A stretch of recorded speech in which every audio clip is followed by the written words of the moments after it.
Olá, eu sou Erli Vieira Júnior, cineasta, professor e pesquisador audiovisual. É um grande prazer estar aqui no Curta Vídeo e hoje nós vamos trocar algumas ideias sobre os processos criativos dos meus documentários, especialmente aqueles em que eu dialogo com o universo das artes visuais. Quem é o Erli, né?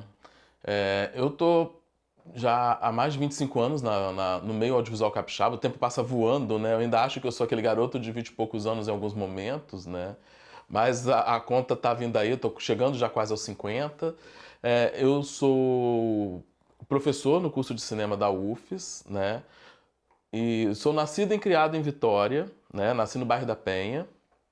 Então, tipo assim, o olhar periférico continua em mim, mesmo é, com essa aparência classe média de professor, doutor, essas coisas todos, esses títulos todos, né? Que pra mim, inclusive, não dizem tanto quanto o mais interessante que é esse encontro que a gente tem com o mundo através do cinema, né? Esse sempre foi o meu grande fascínio, assim. Somente a partir das experiências estéticas diversas.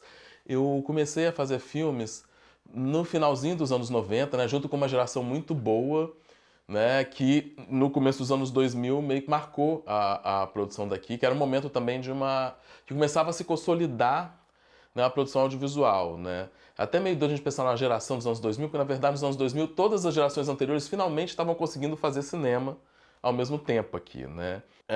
O meu primeiro filme foi o Macabeia, que é uma codireção com o Lisandro Nunes e a Virginia Jorge, uma ficção, eu comecei no universo da ficção. Macabeia com I, diferente da Macabeia sem I da Hora da Estrela da Clarice, até porque vem de um incômodo que eu sempre tinha com a Macabeia da Clarice, né? Que, na verdade, A Hora da Estrela foi um livro que me marcou muito. Muito, principalmente pelo jogo de metalinguagem dele e tal, mas ao mesmo tempo me incomodava muito como ele olhava para a subjetividade de uma personagem pobre, periférica, como algo descartável. Eu acho que tem uma coisa mais horrorosa do que corpo cariado, que é uma expressão que você tem no livro. E eu pensava, gente, mas todas as pessoas do meu convívio, as pessoas com quem eu cresci, as pessoas da minha família, mãe, tias, vizinhas, eu mesmo, todo mundo era meio Macabeia, no sentido Macabeia, e não era aquela personagem ali, né? Então o primeiro filme foi inclusive pensando como seria a vida de uma Macabeia por um olhar de quem era meio Macabeia, né? Então isso me atravessava muito, até porque o filme A Hora da Estrela ia para um caminho completamente diferente, né? Aquela interpretação da Marcela Cartacho me marcou muito porque ela trazia uma humanidade que o livro não tinha. Porque na verdade o que me interessava da Clarice era, tipo, não, eu acho que a gente também tem o direito de ser personagem de Água Viva, de ser o narrador de Água Viva, né? A Macabeia deveria ter esse universo que era tão complexa quanto. Hoje em dia, quem resolveu isso muito bem é a Conceição Evaristo, com um livro maravilhoso, que é, inclusive com toda a propriedade de uma das maiores escritoras do Brasil, né? A Conceição é a escritora do livro da Clarice, né? Mas tudo bem. Então, o legal do Macabeia é que eu comecei a entender essa lógica do cinema, os jogos da metalinguagem, das citações, de misturar esse universo suburbano com uma ideia mais lúdica, né?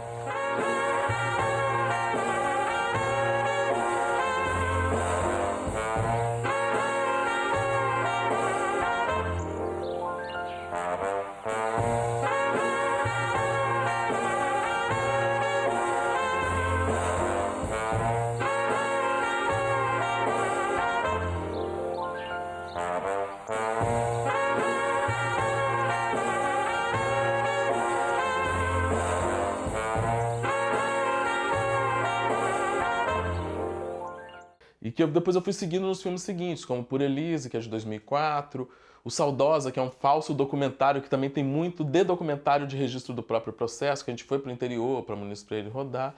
E em 2010, né, eu decidi fazer meu primeiro documentário, que era para ser o ano que fizemos contato, que acabou sendo o segundo, porque um pouco antes eu recebi um convite, né, da Neuza Mendes, curadora. Ela coordenava um projeto num Centro Cultural de Viana, que era o Casarão, né, uma galeria que estava recebendo residências de artistas de diversos cantos do Brasil, artistas super relevantes, cara, do nível do José Rufino, que é um dos principais nomes da arte contemporânea brasileira, e ela me chamou para poder fazer parte desse projeto educativo e também de construir um documentário a partir da experiência de uma exposição dele feita a partir de uma enchente na região de Viana, né, que é a sua periferia de Viana, e a partir dos destroços coletados, né, quando as águas descem, ele vai construir uma grande escultura no casarão, né, uma grande intervenção. E ali eu estava também já me interessando muito por como eu falei, né, além de cineasta, eu sou também professor e pesquisador, né? Era a época que eu estava cursando meu doutorado, eu também tinha começado a dar aula na UFES, e eu estava muito interessado em estudar essa dimensão multissensória do audiovisual, né? De formas também dos filmes falarem para a experiência ser para além da gente ver com os olhos e ouvir com os ouvidos, né? Mas de ver e ouvir com o corpo todo. Então ali eu timidamente nesse documentário eu começo a ter alguns planos mais estendidos, a valorizar algumas sensorialidades diferenciadas, né, em alguns planos, né, e isso começou a me chamar muita atenção, né, de entender um pouco também esses silêncios que na verdade falam muito, que permeiam a obra, né. Então o silêncio foi a minha primeira experiência como documentarista, né, e eu já estava no processo de pré-produção do ano que fizemos contato, que também era com artistas plásticos, né. Era trabalhar 7 artistas, a relação deles com a Ilha de Vitória e colocando isso, pensando no lugar do documentarista também como meio que um curador. E eu acho que para a gente começar essa conversa, né, sobre os documentários, nada melhor do que a gente assistir um dos filmes, né? Então eu gostaria de convidar os espectadores a assistirem Silêncio, que é um documentário que eu fiz em 2010, com um artista paraibano, José Rufino, num trabalho que ele desenvolveu aqui no Espírito Santo, em Viana, né? E dentro do projeto Reinvenção de uma Cidade. Então é um documentário em que a gente também vai trabalhar os ritmos da cidade, os silêncios, as lacunas, né? E como o artista preenche isso e como também esse embate entre câmera e microfone, né? E eu como documentarista tentando tatear esses espaços, essas situações, né? Então acho que o filme vai por esse caminho e eu acho que seria um grande prazer mostrá-lo para vocês agora. Então vamos ver Silêncio.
uma tragédia lenta, né? Ela veio assim, subiu até um nível, no outro dia aumentou, no outro dia subiu até esse nível final.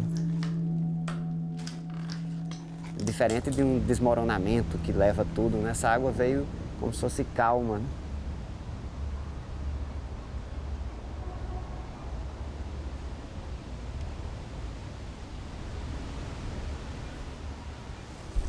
Estão espelhando, né? É um sofá. Ah, é. A armação do Sofá, tá parecendo a armação do sofá. Parece mesmo. Ah, vamos. Aqui também tem até aquele Peneira, peneira. Tem uma vasilha quebrada. o Quebrada. pessoal deve ter tentado arrumar.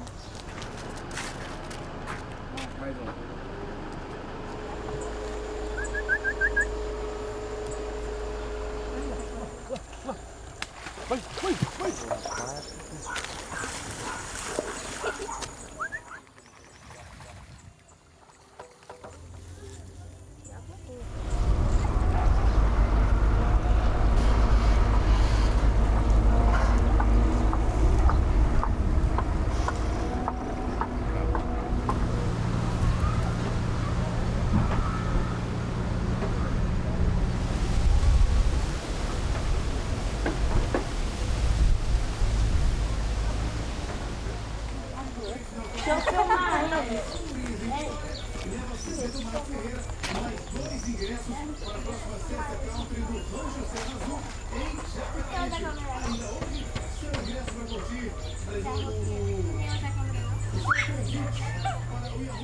A poesia daqui está nas pequenas coisas, talvez por isso eu volto sempre a esse lugar aqui, que de alguma forma para mim concentra isso, né? Por causa da ponte antiga, né?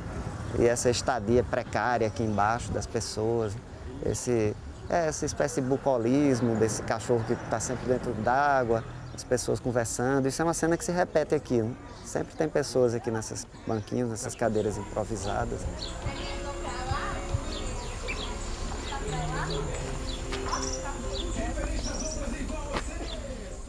A água tem uma espécie de democracia trágica, né?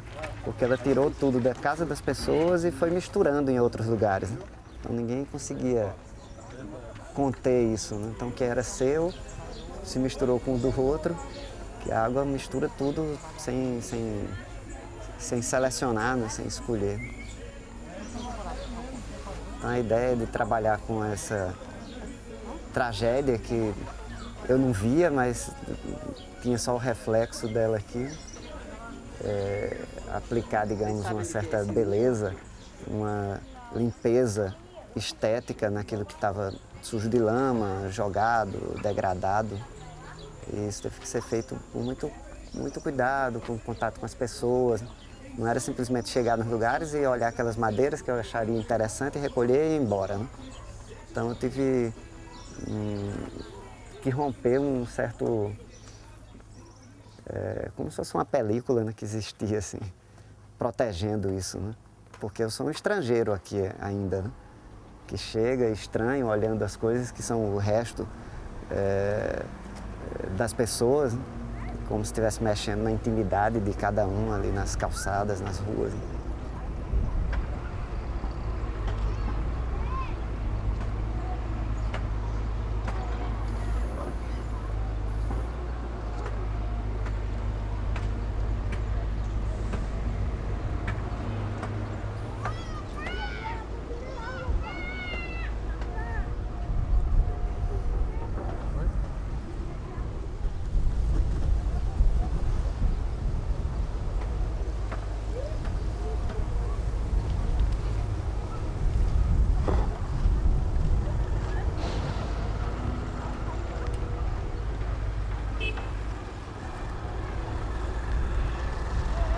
Esse aqui é quando o cachorro estava no rio. Esse daqui... Esse aqui é aquela ponte ali atrás, ó.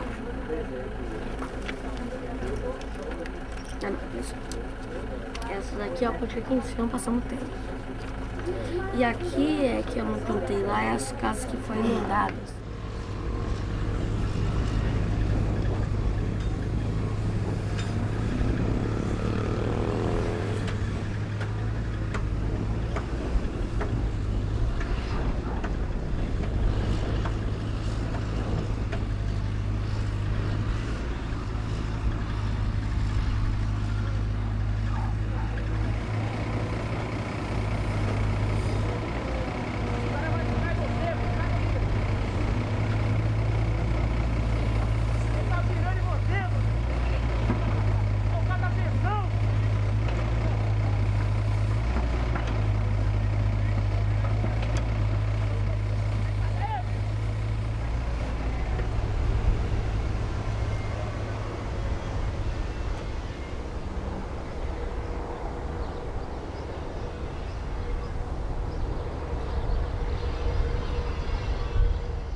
Normalmente os títulos das minhas obras eles vêm antes, né? Eles são praticamente um mote que desencadeia depois o processo. Mas no caso daqui não, foi depois de percorrer tudo isso.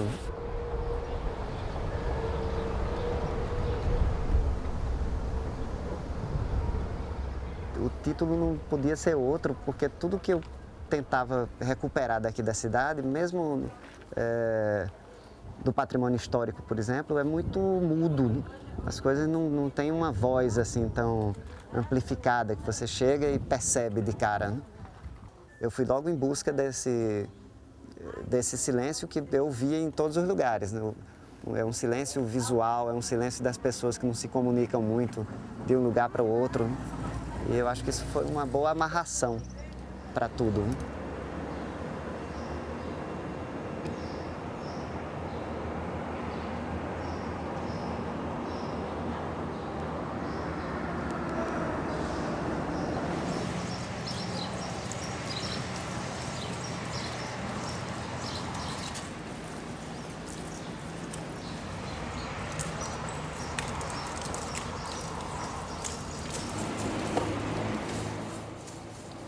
Então, como escultura, ela tem que funcionar. Por isso eu estou escurecendo as madeiras para, mais uma vez, deixá-las uniformes. Então, elas vão se transformar num corpo só. Então, tudo aquilo que foi recolhido aqui de todas essas ruas, lá na galeria, vai se transformar num objeto único. Um sustentado, agarrado pelo outro, não dependendo do outro. Então, todas as cores, toda essa impregnação dessa lama ressecada foi lavada e, de alguma forma, um novo significado formal está sendo aplicado a tudo isso. É claro que as pessoas vão reconhecer tudo que está ali como pedaços de móveis, raízes, partes de alguma coisa, mas o todo vai ser dado por essa unidade, né? Por esse escurecimento.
Então vocês acabaram de assistir Silêncio, o documentário que eu fiz em 2010 sobre o artista paraibano José Rufino. Essa minha ligação com as artes plásticas, ela é bem curiosa, porque acho que vem também desde os tempos de estudante universitário. Acho que as pessoas com as quais eu mais me aproximei enquanto eu entrava na vida adulta, né? Embora eu venha da comunicação, trabalhe nessa área, né? Sou formado em publicidade pela UFES, né? Fiz mestrado e doutorado na área de comunicação, mais voltado para o cinema. Mas as minhas companhias quase sempre eram artistas plásticos, artistas visuais. Eram as pessoas com quem eu andava o tempo inteiro. Os grandes amigos da minha juventude, as grandes amigas, né? Então a gente...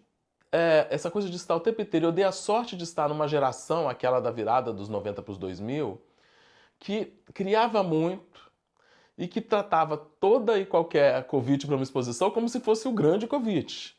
Então eles estavam sempre produzindo obras e pensando as obras o tempo inteiro e pensando como os seus trabalhos como uma linha, né? Como um processo. A ideia de um ateliê onde eles estão em permanente processo. Cada obra apresentada é um passo nesse processo, é um passo a mais, é uma reflexão a mais num certo ponto. Isso me influencia muito assim também, né? No começo da minha filmografia, nem tanto que parecem filmes ficcionais, separados, mas com o tempo eu fui entendendo que também era um processo de investigação ali.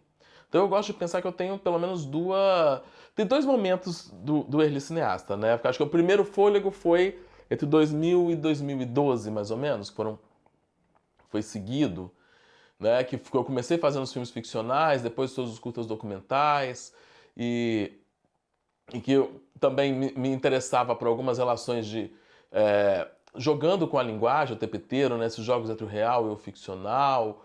Depois, dentro do universo dos artistas plásticos, pensando como eles criam universos estéticos próprios, com regras próprias e como dialogar com eles. Então, isso sempre me chamou muita atenção.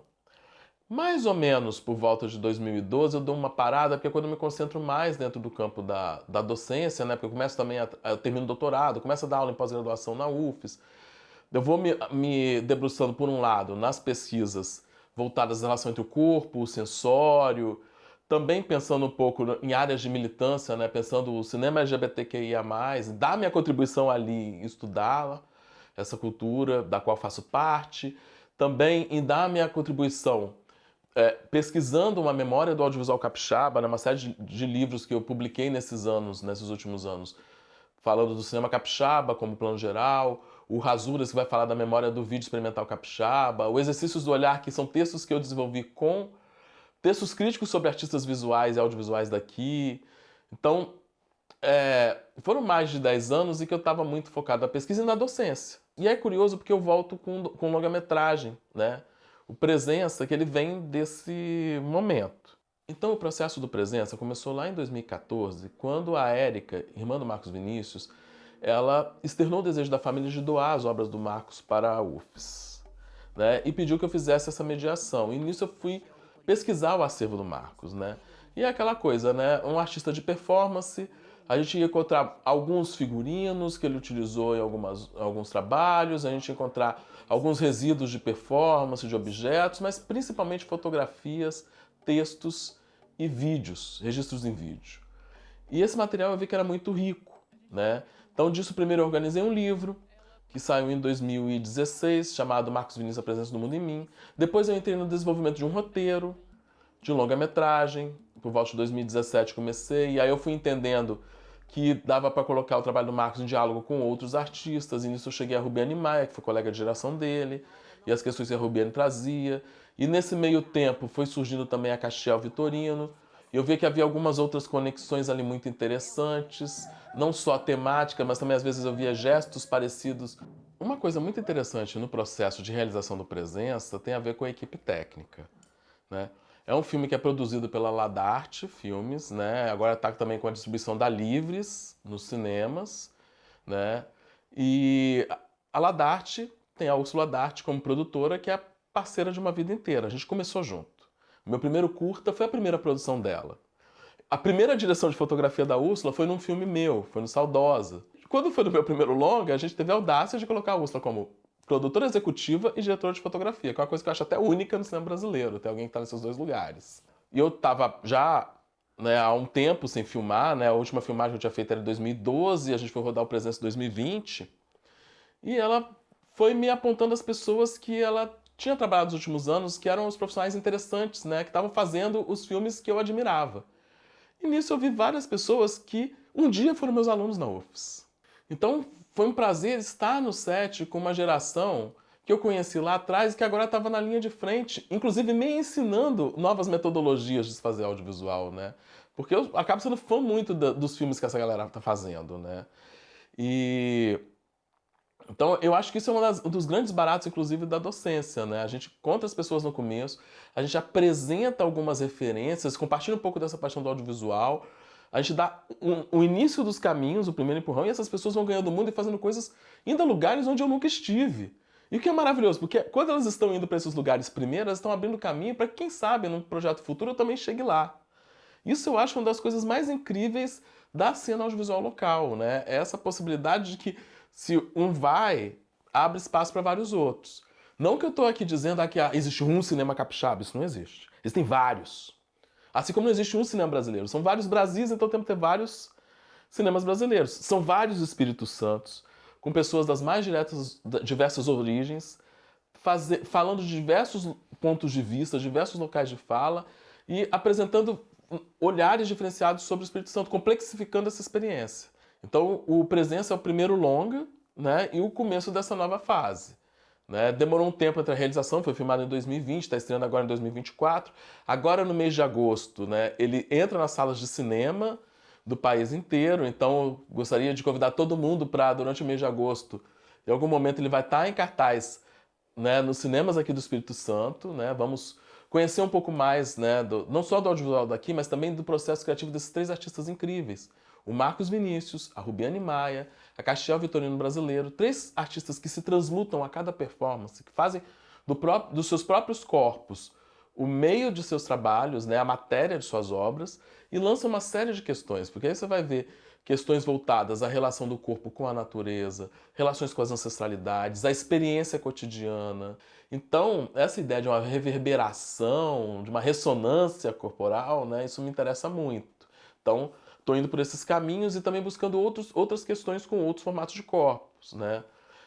Mais pra frente, estou para rodar uma série com a Melina Galante que a gente vai trabalhar a partir do universo dos corpos gordos, né? Uma questão que também está ligada à minha própria presença no mundo, né? À minha própria experiência. Então eu acredito que meus processos vão por esses caminhos agora. E eu aproveito para fazer, né, antes de me despedir, fazer algumas últimas considerações, né? Lembrar dessa relação, né, que me interessa muito, e eu quero continuar estudando essa relação entre o cinema e os processos criativos de artistas, né, nas mais diversas modalidades artísticas, né, algo dos meus próximos trabalhos vocês vão ouvir falar muito disso. Aproveito também para lembrar, né, que paralelamente à Presença a gente finalizou junto ao Coletivo Baile, do qual eu faço parte, né, e aí eu deixo o Instagram do Coletivo Baile, que é Baile Coletivo, Instagram/Baile Coletivo, onde vocês podem ter contato com os nossos últimos projetos, inclusive com o acervo do Marcos Vinícius, que todo subiu no site e no YouTube, www.acervomv.com. E sobre o Presença, né, eu acho que ele vai estar nas redes, dá pra gente seguir por várias redes. E quem quiser conhecer mais da minha filmografia, ela tá toda no Vimeo, né? No canal é só procurar Erli Vieira JR, Erli com Y, Vieira JR de Júnior, tudo junto. E eu espero que seja prazeroso para vocês, né, verem ou reverem os filmes da mesma forma que foi prazeroso fazê-los. E é isso, espero voltar mais vezes aqui ao Curta Vídeo com mais e mais projetos. Muito obrigado e até a próxima.